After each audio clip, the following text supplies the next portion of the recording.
भगवत गीता के बारे में एक कमाल की बात यह है कि ये हजारों साल पुरानी है, लेकिन आज भी उतनी रेलेवेंट लगती है। सही बात है।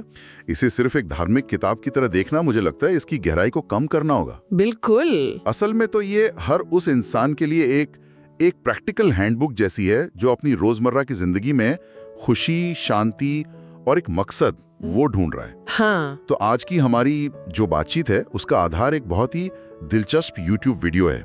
उसने भगवत गीता के 18 अध्यायों और 700 श्लोकों से 111 मुख्य विचार निकाले। अच्छा। अब 111 विचार तो बहुत ज्यादा हैं, तो हमारा मिशन ये है कि हम इसमें से वो सबसे जरूरी और असरदार बातें निकालें जिन्हें सुनकर कोई भी अपनी जिंदगी में आज से ही इस्तेमाल करना शुरू कर सकता है। और ये देखना बहुत फैसिनेटिंग लगता है कि ये विचार सिर्फ कोई आध्यात्मिक बातें नहीं हैं, बल्कि ये मॉडर्न साइकोलॉजी और फिलॉसफी के बहुत गहरे सिद्धांत हैं। हाँ। हमारा मकसद यही होगा कि हम इन सदियों पुराने विचारों को आज की भागदौड़ भरी कॉम्प्लेक्स जिंदगी के साथ जोड़कर देखें।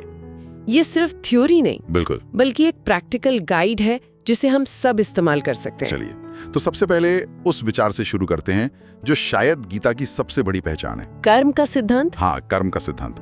वीडियो में एक लाइन है जो हम सबने कहीं ना कहीं सुनी होगी, कर्म आपके हाथ में है, परिणाम नहीं, इसलिए कर्म पर ध्यान लगाएं। ये सुनने में बहुत सिंपल लगता है, पर असल जिंदगी में इसे अपनाना शायद सबसे मुश्किल कामों में से एक है ना? बिल्कुल, क्योंकि हम एक रिजल्ट ओरिएंटेड दुनिया में रहते हैं। स्कूल में मार्क्स, ऑफिस में टारगेट्स, सोशल मीडिया पर लाइक्स, हर जगह हमें नतीजों से ही आंका जाता है। ऐसे में ये सोचना कि बस काम करो, फल की चिंता मत करो, ये बहुत बड़ा मेंटल शिफ्ट है। सही बात है। दिलचस्प बात यह है कि आज की परफॉर्मेंस साइकोलॉजी भी यही कहती है। दुनिया के जो बेस्ट एथलीट्स हैं उन्हें सिखाया जाता है कि वो स्कोरबोर्ड देखने की बजाय अपनी तकनीक पर, अपनी अगली चाल पर फोकस करें। अच्छा। इसे प्रोसेस ओरिएंटेड माइंडसेट कहते हैं, और गीता हजारों साल पहले ही इस मनोवैज्ञानिक सच को बता रही थी। ये बहुत अच्छा कनेक्शन है, लेकिन एक प्रैक्टिकल सवाल उठता है। मान लीजिए किसी का प्रमोशन इस बात पर निर्भर करता है कि उसका प्रोजेक्ट सफल होता है या नहीं, या किसी की महीने की कमाई उसके सेल्स टारगेट पर टिकी है। वो इंसान परिणाम के बारे में सोचे बिना कैसे रह सकता है? ये कहना तो आसान है, पर करना? ये सवाल बहुत जरूरी है। देखिए, गीता ये नहीं कहती कि आप परिणाम की परवाह करना छोड़ दें या कोई लक्ष्य ही ना रखें। अच्छा। इसका गहरा मतलब ये है कि आप अपनी खुशी और मन की शांति को परिणाम से ना जोड़ें। आप अपना 100% दें, पूरी मेहनत करें, लेकिन अगर नतीजा आपके मन मुताबिक नहीं आता तो आप टूटे नहीं, निराश ना हो, क्योंकि नतीजा सिर्फ आपके कर्म पर नहीं बल्कि हजारों दूसरे फैक्टर्स पर भी निर्भर करता है जो आपके कंट्रोल से बाहर है। सही है। ये विचार असल में चिंता को, एंजाइटी को कम करने का एक बहुत शक्तिशाली तरीका है। आप अपने हाथ में जो है यानी मेहनत, उस पर पूरी एनर्जी लगाते हैं, और जो हाथ में नहीं है यानी नतीजा, उसे छोड़ देते हैं, उसे ईश्वर या ब्रह्मांड पर छोड़ देते हैं। ये एक तरह से इमोशनल डिटैचमेंट है, लापरवाही नहीं। बिल्कुल। वीडियो में एक और बात कही गई है कि कोई भी इंसान जन्म से नहीं बल्कि अपने कर्मों से महान बनता है, और कुछ न करने से हमेशा बेहतर है कि अच्छे काम किए जाएं। हाँ, और इसे आज के कॉन्टेक्स्ट में समझना बहुत जरूरी है। इसका मतलब है कि आपकी पहचान आपके काम से है, आपकी डिग्री से नहीं, परिवार या बैंक बैलेंस से नहीं। और ये जो कुछ न करने वाली बात है, ये आलस पर एक सीधा प्रहार है। गीता कहती है कि एक्शन इज लाइफ, लेकिन कौन सा एक्शन? हाँ, ये जरूरी है। वीडियो में खूबसूरत उपमा दी गई है, कर्म वो फसल है जिसे हर इंसान को काटना ही पड़ता है, इसलिए हमेशा अच्छे बीज बोएं। वाह। आपके आज के छोटे छोटे काम, चाहे वो किसी की मदद करना हो या ईमानदारी से अपना काम करना, ये सब वो बीज है जो कल आपकी फसल बनेंगे। सही है। और सबसे जरूरी बात, सही कर्म वो है जिसका उद्देश्य, जिसकी नीयत सही हो सकता है एक डॉक्टर पूरी कोशिश के बाद भी मरीज को ना बचा पाए, पर अगर उसकी नीयत बचाने की थी तो उसका कर्म श्रेष्ठ है। अच्छा। नीयत परिणाम से ज्यादा मायने रखती है। तो कर्म का सिद्धांत तो समझ आता है, लेकिन सवाल ये उठता है कि लगातार अच्छे कर्म करने की प्रेरणा और वो ताकत कहाँ से आती है? अक्सर हमारा मन ही हमें भटका देता है। कभी गुस्सा, कभी लालच, कभी आलस। शायद गीता के हिसाब से असली लड़ाई तो हमारे दिमाग के अंदर ही है। आपने बिल्कुल सही नस पकड़ी है। कर्म तो सिर्फ बाहरी एक्शन है, उसका रिमोट कंट्रोल तो मन के पास है। हाँ, इसीलिए वीडियो का एक बड़ा हिस्सा मन को समझने पर फोकस करता है। एक बहुत शक्तिशाली लाइन है, जो मन को काबू में नहीं करते उनके लिए वो दुश्मन की तरह काम करता है। हमारा अपना मन हमारा सबसे बड़ा दुश्मन। ये सोचने में भी अजीब लगता है, पर ये सच है ना? ये तो हम सब रोज महसूस करते हैं। सुबह अलार्म बजने पर मन कहता है 5 मिनट और सो लो। हाँ। अनहेल्थी खाना देखकर मन कहता है अरे डाइटिंग कल से करेंगे। ये छोटे छोटे युद्ध तो हम रोज ही लड़ते हैं। बिल्कुल। वीडियो में नर्क के 3 रास्ते का भी जिक्र है, वासना, गुस्सा और लालच। हाँ, और इन शब्दों को पुराने तरीके से देखने की जरूरत नहीं है, इन्हें आज की भाषा में समझते हैं। कैसे? वासना सिर्फ शारीरिक आकर्षण नहीं है, ये किसी भी चीज के लिए एक तीव्र इच्छा या ऑब्सेशन है, चाहे वो सोशल मीडिया की वैलिडेशन हो या लेटेस्ट फोन खरीदने की जिद। सही है। गुस्सा सिर्फ चिल्लाना नहीं है, ये ट्रैफिक में होने वाली फ्रस्ट्रेशन, ऑनलाइन हेट कमेंट्स या दूसरों की सफलता से जलना भी है। और लालच सिर्फ पैसों का नहीं, बल्कि और ज्यादा पावर और ज्यादा अटेंशन पाने की भूख भी है। ये तीनों भावनाएं हमारे मन की शांति छीन लेती हैं और हमें ऐसे काम करने पर मजबूर करती हैं जिन पर हम बाद में पछताते हैं। बिल्कुल। और ये भी कहा गया है कि हमारे दुखों का मूल कारण हमारी अपनी इच्छाएं ही हैं। तो सवाल फिर वही आता है, इस दुश्मन जैसे मन को दोस्त कैसे बनाया जाए? वीडियो में इसका जवाब दिया गया है निरंतर अभ्यास से, लेकिन ये सुनने में बहुत वेग लगता है। सही है। एक आम इंसान जिसके पास नौकरी है, परिवार है, वो रोजमर्रा की जिंदगी में इसका अभ्यास कैसे करे? क्या इसका मतलब है कि सब कुछ छोड़कर घंटों ध्यान करना होगा? नहीं, बिल्कुल नहीं। निरंतर अभ्यास का मतलब बड़ी बड़ी क्रियाएं नहीं, बल्कि छोटी छोटी आदतों को बदलना है। जैसे जब आपको गुस्सा आए तो तुरंत रिएक्ट करने की बजाय 10 तक गिनना या एक गहरी सांस लेना, ये एक अभ्यास है। अच्छा। जब कोई चीज खरीदने का बहुत मन करे तो 24 घंटे रुकने का नियम बनाना, ये एक अभ्यास है। जब किसी के बारे में बुरा बोलने का मन करे तो चुप रह जाना, ये भी एक अभ्यास है। ये छोटे छोटे पल ही मन को ट्रेन करने का मैदान है। और वीडियो की एक लाइन इस पूरी बात को बहुत अच्छे से समझाती है। कौन सी? जब हमारा मन कमजोर होता है तब परिस्थितियां समस्या बन जाती है। जब मन स्थिर होता है तो परिस्थितियां चुनौती बन जाती है, और जब मन मजबूत होता है तो वही परिस्थितियां अवसर बन जाती हैं। वाह, ये तो पूरा नजरिया ही बदल देता है।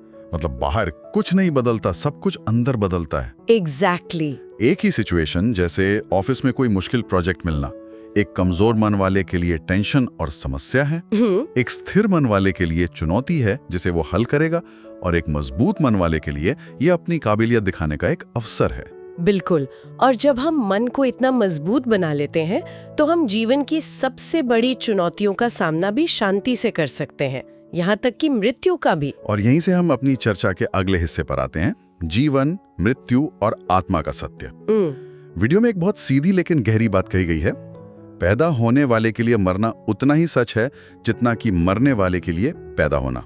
इसलिए जो सच है उस पर गम मत करो। ये एक ऐसा विचार है जिसे बौद्धिक स्तर पर समझना आसान है, लेकिन भावनात्मक रूप से स्वीकार करना बहुत मुश्किल। हाँ, बिल्कुल। जब हम किसी अपने को खोते हैं तो ये ज्ञान काम नहीं आता। लेकिन गीता का उद्देश्य हमें भावनाहीन बनाना नहीं है, बल्कि हमें एक बड़ा पर्सपेक्टिव, एक बड़ी तस्वीर दिखाना है। वीडियो में बताया गया है कि ये शरीर 5 तत्वों से बना है: आग, पानी, हवा, धरती और आकाश, और एक दिन इसी में मिल जाएगा। ये एक नेचुरल साइकिल है। सही। जैसे कपड़े पुराने होने पर हम उन्हें बदल देते हैं, वैसे ही आत्मा एक शरीर छोड़कर दूसरा धारण कर लेती है। ये विचार हमें मौत के डर से मुक्त करने के लिए है। लेकिन फिर भी ये थोड़ा कठोर नहीं लगता कि किसी के जाने का शोक मत करो? ये तो बहुत ही अमानवीय सी बात लगती है। हम इंसान हैं, हमें दुख तो होगा ही। यहाँ शोक न करने का मतलब आंसू न बहाना या दुख महसूस न करना नहीं है। दुख एक स्वाभाविक मानवीय भावना है। अच्छा। इसका मतलब है शोक में डूबकर अपनी जिंदगी को तबाह न कर लेना। इसका मतलब है इस सच्चाई को स्वीकार करना कि बिछड़ना जीवन का एक हिस्सा है। ये फिलॉसफी हमें दुख से निकलने की शक्ति देती है।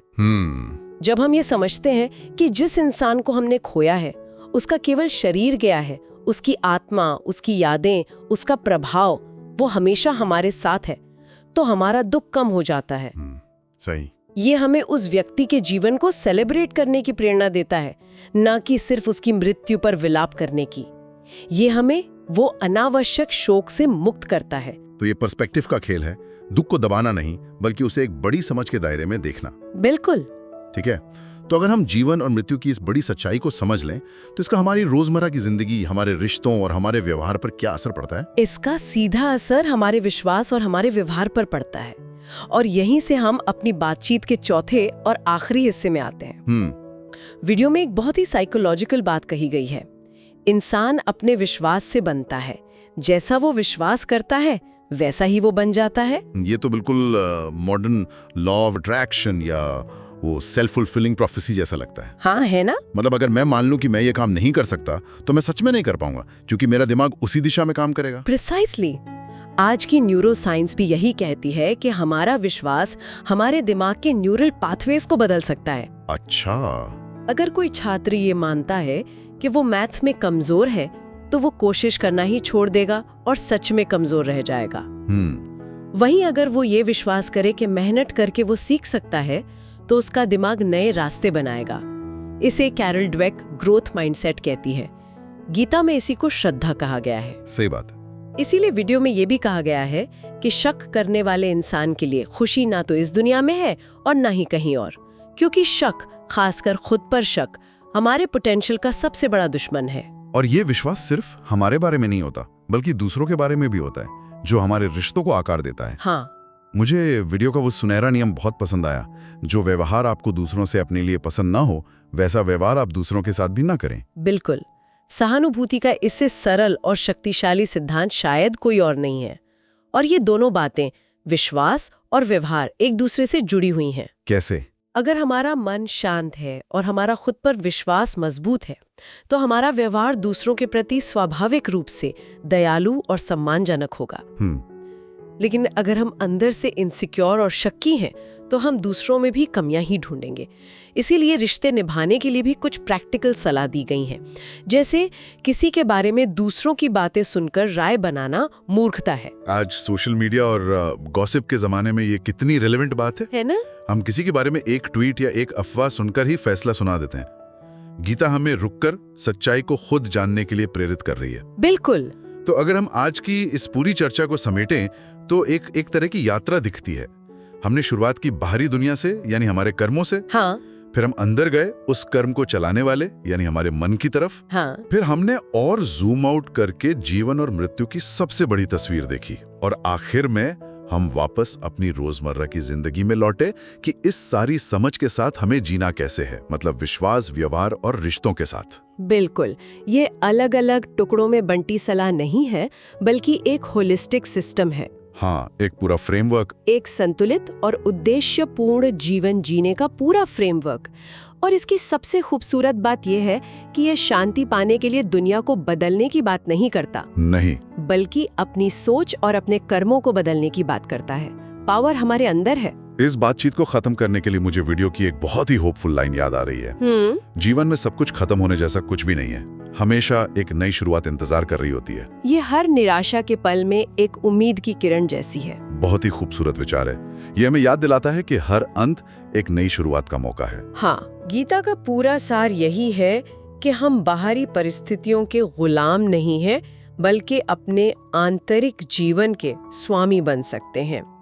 और इसी से जुड़ा एक गहरा विचार है जो हमारे श्रोताओं के लिए सोचने लायक है। क्या? वीडियो में कहा गया है, जिसने मन को जीत लिया है उसने पहले ही परमात्मा को प्राप्त कर लिया है, क्योंकि उसने शांति प्राप्त कर ली है। ये विचार सोचने पर मजबूर करता है।